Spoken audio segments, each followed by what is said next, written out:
సాక్షి పత్రిక దీని మీద కులం రంగు పులివే ప్రయత్నం చేస్తుంది. వైఎస్ఆర్ కాంగ్రెస్ పార్టీ వాళ్ళు పచ్చి అబద్ధాలు చెప్తున్నారు. ఆంధ్రప్రదేశ్ రాష్ట్ర ప్రజలకు మళ్ళీ నమ్మించి మోసం చేసే ప్రయత్నం చేస్తున్నారు. ఈ బస్సు రిజిస్ట్రేషన్ వచ్చేసి ఒడిశాలో జరిగింది. ఈ బస్సు ఫిట్నెస్ ఒడిశా ప్రభుత్వం ఇచ్చింది. అదేవిధంగా ఒడిశా ప్రభుత్వం ఈ బస్సుకి ఇన్సూరెన్స్ కూడా విడుదల చేసింది. అదేవిధంగా ఈ ట్రావెల్స్ ఆఫీస్ వచ్చేసి తెలంగాణ హైదరాబాద్ కుక్కటపల్లిలో ట్రావెల్స్ ఆఫీస్ ఉంది. Bus Hyderabad to Bengaluru, Bengaluru to Hyderabad తిరుగుతుంది. ఈ ఇన్సిడెంట్ ఆంధ్రప్రదేశ్ లిమిట్స్ లో జరిగిన వెంటనే రాష్ట్ర ప్రభుత్వం అలర్ట్ అయ్యి మంత్రులందరినీ అక్కడ పంపించి అక్కడ సహాయ చర్యలు చూస్తూ హాస్పిటల్లో ఎవరైతే చికిత్స పొందుతున్నారో వాళ్ళందరికీ మెరుగైన వైద్యం అందించమని చెప్పి ఆదేశాలు జారీ చేసి అక్కడ చనిపోయిన వాళ్ళకి 5 లక్షల ఎక్స్ట్రేషియా, చికిత్స పొందుతున్న వాళ్ళకి 2 లక్షల ఎక్స్ట్రేషియా ప్రకటించి ఇవన్నీ చేస్తున్నా సరే ఎందుకు ఇంత అబద్ధపు ప్రచారం చేసే ప్రయత్నం చేస్తున్నారు? ఈ బస్సు ఆంధ్రప్రదేశ్ రాష్ట్రం రిజిస్ట్రేషన్ అయిన బస్సు కాదు. ఆంధ్రప్రదేశ్ రాష్ట్రం ఫిట్నెస్ ఇవ్వలేదు. ఈ బస్సుకి ఒడిశా ప్రభుత్వం ఫిట్నెస్ ఇచ్చింది. ఈ బస్సుకి ఒడిశా ప్రభుత్వంలో రిజిస్ట్రేషన్ ఉంది.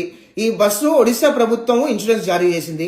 దీని ఆఫీస్ వచ్చి హైదరాబాద్ లో ఉంది. మరి ఆంధ్రప్రదేశ్ రాష్ట్ర ప్రభుత్వానికి ఎటువంటి సంబంధం లేకపోయినా ఈ ఆంధ్రప్రదేశ్ రాష్ట్ర లిమిట్స్ లో జరిగిందని చెప్పి ప్రభుత్వం ఫుల్ రెస్పాన్సిబిలిటీ తీసుకొని దాన్ని సహాయ చర్యలు అందిస్తూ అక్కడ ఉన్న ఎవరైతే ఇబ్బందులు పడుతున్నారో, ఎవరైతే చనిపోయారో వాళ్ళ బాడీస్ అన్ని కూడా కుటుంబాలకు అప్పచెప్పే ప్రయత్నము, ఎవరైతే హాస్పిటల్ చికిత్స పొందుతున్నారో వాళ్ళందరికీ మెరుగైన వైద్యం చేసే ప్రయత్నం చేస్తుంటే వైసీపీ వాళ్ళు వచ్చి ఒకడేమో కుల రంగు బులుగుతాడు, ఒకడేమో వికృత రాజకీయాలు చేస్తాడు, ఒకడేమో ఇంకేదో కథనాలు చెప్తాడు, ఇంకోడేమో పచ్చబద్దాలు చెప్తాడు. ఎందుకురా బాబు ఇంత వికృత రాజకీయాలు? రాష్ట్ర ప్రజలందరూ గమనించండి. వైఎస్ఆర్ కాంగ్రెస్ పార్టీ రాజకీయం ఎంత దరిద్రంగా ఉందో గమనించమని కోరుతున్నా. ఇలాంటి సంఘటనలు జరిగినప్పుడు చట్టసభల్లోకి వెళ్ళి ఇలాంటి సంఘటనలు మరొకసారి జరగకుండా ఎటువంటి చట్టాలు చేయాలని చెప్పి చట్టాలు చేయాల్సింది పోయి ఇంత విష ప్రచారాలు చేస్తూ ఒక పక్కన అసెంబ్లీకి రారు వైసీపీ వాళ్ళు, అసెంబ్లీలో మాట్లాడరు వైసీపీ వాళ్ళు, బయటకు వచ్చి మాత్రం పచ్చి అబద్ధాలు విష ప్రచారాలు చేసే ప్రయత్నం చేస్తారు. ప్రజలందరూ దయచేసి గమనించమని కోరుతున్నా. ఈ సంఘటన చాలా దురదృష్టము. 2013లో జబ్బర్ ట్రావెల్స్ జరిగిన సంఘటన తర్వాత ఈ రోజు అంత పెద్ద సంఘటన జరిగింది. ఆ సంఘటనలో 27 మంది ప్రాణాలు కోల్పోయారు. ఈ సంఘటనలో 19 మంది ప్రాణాలు కోల్పోయారు. ఎవరి ప్రాణమైనా చాలా విలువైన ప్రాణం.